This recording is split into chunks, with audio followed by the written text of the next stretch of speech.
Hi there, this is John Drew from Elevated Planet on behalf of the Twiglet Zone. It's been a long time since I put together my own personal Twiglet Zone, and I thought it's about time that I kind of went over the things that I have learned, because I think there's a lot of important messages, and this is actually happening at a time of transition on the planet. There are 26,000 year cycles that have been going on throughout the millions and the billions of years that the planet has been around. And these are energetic cycles, and one is coming to an end and one is beginning. And as Lao Tzu said, new beginnings are often disguised as painful endings. So we have seen a degree of that so far, but I believe there is a lot more chaos to follow. But I don't want to be a doom and gloom monger, because quite the opposite. This is the beginning of the golden age. This is the beginning of a time when there will be peace and harmony on earth. This is the beginning of an era when the veil of illusion that drops down upon birth, which means that we forget that we are actually spirit embodied, because that's what we are. This physical vessel here is not me. It is just the vehicle that I travel through life with. So I have my spiritual aspect that sits within the physical vessel, and that is what actually animates the whole thing. Now, the 50 trillion cells that make up John Drew, I love my life. I love the fact that I have this fantastic vessel through which I can travel in life, this vehicle. Before, I used to think that I was the physical vehicle. Now, when you think about it, that is the same as driving a car and believing that you are the car. Now, you're not your physical vessel. You are not your Ford Fiesta 1.3. You are basically divine spirit having a human experience. And when you think about that, that is a really liberating thought, because it takes the pressure away. One of the things that holds us back here in the physical realm is fear. Fear is a human construct. Fear does not need to exist. Why are we afraid? We're afraid of disease. Now, what you focus upon, you draw towards yourself. So if you're focusing on the dread diseases that are out there, heart disease, cancer, and all this kind of thing, guess what's happening? You're kind of like putting your energy out there and drawing it towards yourself, because we are miraculous beings. We manifest things around ourselves all the time. When you live in joy, when you live with a celebration of life, what happens around you is that more of that energy comes to you. Fantastic, right? However, if you are focused on the negative, if you're watching the news every day and you're getting drawn down because you've seen how many more people have died in the war, you understand that so many bad things are going around the world, there's earthquakes, there's disasters, natural disasters, and yeah, absolutely, feel compassion for those who are exiting the physical plane. But here's the thing, nobody ever dies. And when you can actually get that into your mind as a true concept, and your heart for that matter, because your mental energies, your intelligence does not just sit here. It sits here and it sits in your gut. It's kind of, the whole body is kind of its own brain, right? You've got your chakra systems, as we call them, which are all little energy centers that go up and down close to your spine, where the nerve ganglia is kind of like at its densest in 7 different areas. They're all little mini brains that operate different parts of your functionality, different parts of your emotional well-being. It's fascinating when you really dig into this. But coming back to the original point, you never die, because physically you can pass over, right? You can be in an accident, you can be killed in war. You will eventually find a time when your physical body wears out, and you will then go to the other side. That is actually going home. And the most fabulous experience you will ever have in your life, and I guarantee it, is when you die. That moment when you die will be the most exhilarating experience of your entire incarnation. Because what happens? You lose the physical body. This is the thing that actually limits you, because you've got arms and legs and you've got gravity holding you down to the planet. Imagine, right, that moment of release. It's like taking off a badly fitting shoe. That sense of relief, but not just that, the sense of unconditional love that flows towards you as you go towards the light, as you see your loved ones who've passed over to the other side coming to greet you. Then you go off to this, you go to the viewing room, I think you'd call it. I don't know what its official name is, but let's call it the viewing room, because that's where you get to see your life played out for you. Nobody's there to judge you apart from yourself. You get to see everything that's happened in your life of consequence, right? So, but not only do you see it from your own personal angle, but you see the impact you had on the people around you. So if it was a really good thing and you made people feel great about themselves and you helped them on their journey, that love comes through to you. But where you've had your moments, and let's face it, we're all human, right? We've all done things that we would regret because we're human. We have human frailties, and that's the way it's supposed to be. You do not need to judge against yourself. So what you actually get to experience is that when you put people through emotional pain or physical pain or whatever, you get to see that, you get to feel it, and you can kind of like get a sense of how you've gone through life. Have you grown? Have you achieved what you set out to achieve before you were incarnated into this world? Because we do pre-plan our life here.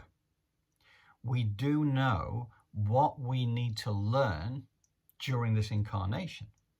We set that life plan out for ourselves, and we work with our soul family to decide who is going to play what role. Now, some of those roles might seem to be quite sinister, because you might end up with an abusive partner or abusive parents or something like that. But that was part of the design. You chose that for yourself because it was part of you getting to learn what it is to go through those things and to grow through it, expand out of it, and break that cycle. Okay? Not all lessons are easy ones. There is no doubt about that. But what you do have to realize is that, and I've got this all written up here because I have all my affirmations here. I've had these for about 5 years now, and I kind of feel that this has kind of become part of me. But one of them here says, to see setbacks as the opportunities for personal growth that they truly represent, because they are your life lessons and they are an opportunity for growth. So painful though it may be at the time, whether that's physical, whether that's emotional, it was part of what you wanted when you came here. And you would ask yourself the question, why would I put myself through that? Well, bearing in mind that we, as spirit, are eternal, okay? So if we're here for 80 years, 90 years, 100 years, or 5 years, it's a blink of an eye in eternity, okay? So we set ourselves tougher lessons because the easier the life you have, the less you have to learn. So those who go through great hardship, those who grow up in poverty-stricken areas where there's not enough food to eat, they've done that deliberately to themselves. Those who grow up with disabilities, they have done that because that is their path to growth. It's often part of the pattern that they are playing out with their soul family as well, because the growth for the soul family is to be able to care for that person from a heart-based place, and for the recipient to actually be able to take that in the spirit in which it's intended as well. So it's fascinating when you stop to look at this. But here's the thing, when we're born, so we have this life plan, but when we're born, the veil of forgetfulness drops down, and we get to forget the fact that we are actually divine spirit having a human experience. So all of a sudden, we get conditioned and programmed by life, by our parents, by the educational system, by our friends, by those around us, maybe a religion, right? So we get to absorb all this information. But because of the fact that we're now at the end of the 26,000 year cycle, the new cycle, the golden age, is one where the veil of forgetfulness drops away, and we get to realize once more that we are actually immortal spirits having a human experience. We come from this place of love. You know, we're all part of the God force energy, right? It's not separate from us. It is us. And we are all together in the unified field of energy. Because when you stop and think about it, right, what does this physical body comprise of? It comprises of waves and particles. Little atoms are like little mini tornadoes, and they're firing around and they're creating energy waves. Now, 0.00001% of us is actually particles, okay? Which means that 99.9999% of us is actually energy waves, okay? Now, waves cannot be separated. They are all part of everything. So when I, look at the vista behind me here, right? All my paraphernalia over there, the singing bowls, the Buddhas, the signs of all the different crystals and all this kind of thing. I am part of that unified field with all that, even the cabinet itself, the pictures on the wall, the fabric of this building. It's all made of life force energy, in a manner of speaking. So everything has consciousness, and that's another very strange thing to think, because here we are. We don't assume that our cars have consciousness, right? We don't assume that our buildings have consciousness. And it's almost like with the animal kingdom, they kind of get disregarded as a lower species, and yet they are all divine expressions of consciousness. Everything is. So this is another miraculous thing. And once you start to realize that we're all part of this unified field of energy, you start to understand why, of the 12 universal laws, the first law is the law of divine oneness, which says that everything is connected, because we are all connected, because we're all energy waves. And we all come from the one source. We come here for this life lesson, or these life lessons, to take us through the life. And once the penny drops, once you realize who we are, why we're here, why we're on this adventure, then it liberates us. You kind of like start to move more into joy, into celebration of life. You're less concerned about what's going on the news. Now, you do also learn at the same time that kindness, compassion, humility, respect, and all this kind of thing elevates you. It elevates us, okay? And it elevates the world around us, because when we're kind to people, we elevate their energy, which elevates our energy, because they're part of us and we're part of them. Now, on the other hand, if we disrespect people, if there's violence, if there's anger, if there's division energy, and you absorb that and you decide that is part of who you are, then you are taking yourself further away from joy. You are taking yourself deeper into those emotional spiral of energies where you go towards ultimately, rage and anger and hatred and all that kind of thing. And you don't want to be there. They're very dense energies. They're very heavy energies. And it is completely unnecessary. Most of it's driven by fear. And fear, as I said, is unnecessary. It is actually just part of the programming of life, which is unnecessary, which we are dropping away because we are heading to the fifth dimension on this planet. Because Gaia, Mother Earth herself, as we know, there's been an awful lot of abuse of the planet. Everything is about living in harmony. Everything is about equilibrium. There is the law of cause and effect, for instance, is part of the universal laws. And for every action, there is an equal and opposite reaction. We have been taking without giving. We have done massive damage to the planet. And the time has come for Gaia, Mother Earth, to ascend to a higher plane herself. And this photonic light energy has been fired into the planet now for years. Gaia, Mother Earth also has chakras, the same that we have energy centers. She has energy centers, and her energy centers have also been open to receive this photonic light energy that has been coming into the planet and has begun this ascension process, higher vibration, because we're all energy vibrating at a certain frequency. So as the frequency on the planet rise, our energy has to rise with it. If we cannot take ourselves out of dense energies, then basically we will have to stay in a lower dimensional Earth, a 3D version of Earth. And this is why we talk about a split between those who cannot yet make the journey because they are not ready. They are not ready to accept the fact that they are divine spirits having a human experience. They believe they are the meat suit. They believe that division energy is real. They believe that there are people that they need to fear. They believe all this stuff that is out there, and it's understandable because it's how we're programmed. So there is no finger of blame being pointed at anybody here who is unable to take this journey with Gaia Mother Earth. There is an understanding that everybody, and we're talking about even those who are perpetrating the madness, even those who are perpetrating the really dense stuff that goes on there, they are also aspects of the divine. They're just fulfilling a different journey. They've got a different part in the play.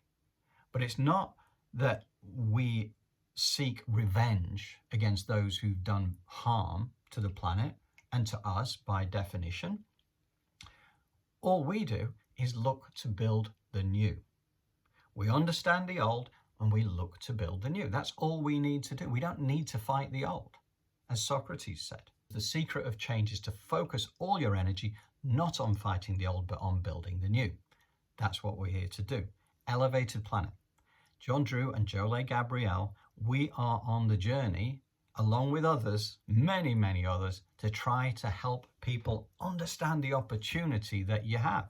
Now, it is completely honored that those who think that this is deluded nonsense have exactly the right to consider this as deluded nonsense, okay? So no judgment. If you think it's deluded nonsense, that's fine. We're here to plant the seeds. We're here to get, because everybody has a choice. Everybody has free will on this planet. We have the veil of forgetfulness and we have free will. Free will to live a fantastic life and free will to destroy and do damage. And, you know, many people have chosen that path over the years. But the vibrational frequency on the planet is raising. We're already up at a fourth dimensional or a fourth density level from the third dimensional level. So the frequencies have already risen.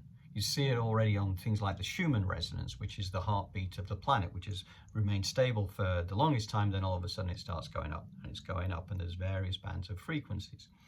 But ultimately, you get a choice about whether you follow planet Earth up to the fifth dimensional level.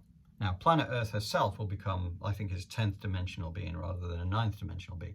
But nevertheless, that frequency of energy, and we are part of Gaia Mother Earth in this physical body. Therefore, as her frequency raises, then we have to raise our own, or we go to this alternative version of the planet, which is the third dimensional level, which is still going to have the fear energy, the hatred, the anger, and all the rest of it. But that cannot exist on a fifth dimensional level because the frequency is too high. The emotional frequency of energies such as unconditional love, integrity, empathy, forgiveness, compassion, kindness, they're all high frequency energies. That is what a fifth dimensional existence is about, where we live in harmony with each other, where we seek not personal aggrandizement, we look to help elevate all.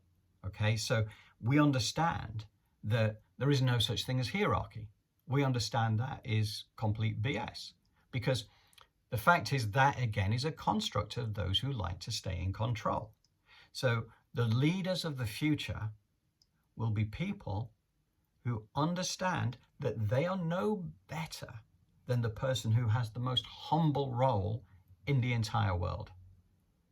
Whatever that role is, there is an equality from everybody, whether it's a homeless person on the streets struggling with addictions, through to the leader of the entire world, facing out to galactic councils and stuff like that.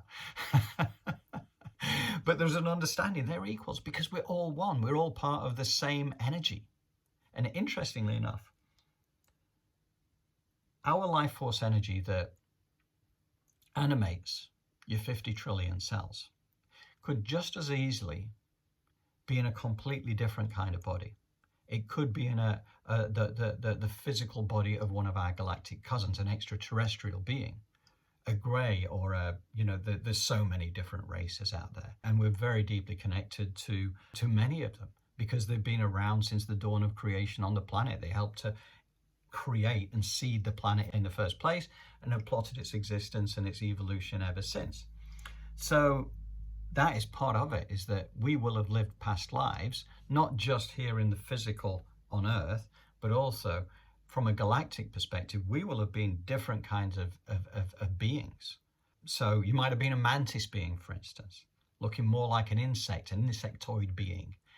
And life, you know, as an insectoid being, it's interesting because they are understood to be healers. They're natural healers. There's no need to be afraid of somebody just because they look different, or some being because they look different. And there's a lot of them around the planet right now because they are helping with this ascension process. And what is actually happening here on Earth, apparently, again, you know, I get this on good authority, this has never happened before in this universe or any other universe in the way it's happening, with the planet itself looking to ascend to a higher dimensional level, whilst the beings on the planet, this is not a cataclysm event, this is an event where the beings have a choice about elevating their consciousness to a higher level of consciousness, to a higher level of understanding, that they too can be on this journey.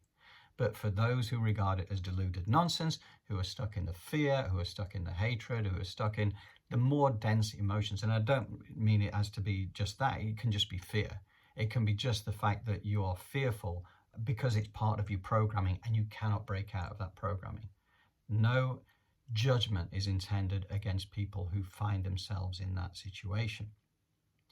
We're just here to plant the seeds. So, there you go. Everything is energy. We're just waves and particles, and we're all interconnected. Interconnected with everything. So there's a recognition that we're all part of the one, okay? We all came from this divine source energy, which you can call God, you can call it whatever you like, but it's a divine source energy known also as the light. We are still part of that. We are having an individualized experience here on Earth. The veil of forgetfulness allows us the latitude to use free will to create our own life for our growth opportunity, and to feed that energy and that information back to a higher power. And don't worry, the world of spirit you are still connected to. You never lose that. You have your higher self, which sits outside the physical body, and it's a source of great wisdom. You have your oversoul. You have a team of guides, angelic beings, of masters who are there to help you understand a little bit more about who you are, because as a divine being, you are not just this. If you are just this and you don't ever ask for anything else, that's all you ever get. You're controlled by whatever you have here and whatever the external influences are. When you realize your connection to divine forces, then you open your mind, and what comes through you is actually not just this. This is higher information. And this, you can ask questions. You ask for opportunities for growth. You ask for good things to happen, and you focus your energies and you visualize all the good stuff that is going to happen to you, and you feel it. When you visualize it properly, you feel the emotions that you are going to feel when it happens. And that is the energetic frequency that you need to begin that manifesting process.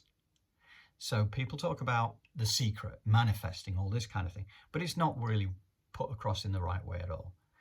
It's not just about saying, okay, I want to be a multimillionaire. Make it happen. No. It's a completely different energetic frequency to that. That will never work in isolation. But life is a joy. Life is really so much fun once you start to begin this journey. And I'm only at the tip of the iceberg, I know that. But it's exciting, it's joyous. And anybody who finds themselves curious about this and wants to explore further, please contact me. John Drew at elevatedplanet.life, or contact us through our elevatedplanet.life webpage, because on there is a contact page, and you can send whatever message you like to me and I will respond to you directly. And we have the weekly as well. So this will go out on the weekly, but also go out on YouTube on our Elevated Planet YouTube channel. But nevertheless, however you want to contact us, then you would be very welcome to do so. It's an exciting time on the planet. You're here on purpose. Every one of us has a role to play in this. If you feel so inclined, come and join us. If you think it's deluded nonsense, share it with your friends, because you can have a bit of a laugh. laughter is a high frequency energy, so it's not going to do you any harm anyway. So anyway, from me, this is John Drew of Elevated Planet, and also on behalf of my wonderful co-founder, Jolie Gabrielle, I wish you love and light and look forward to seeing you again soon. Thank you.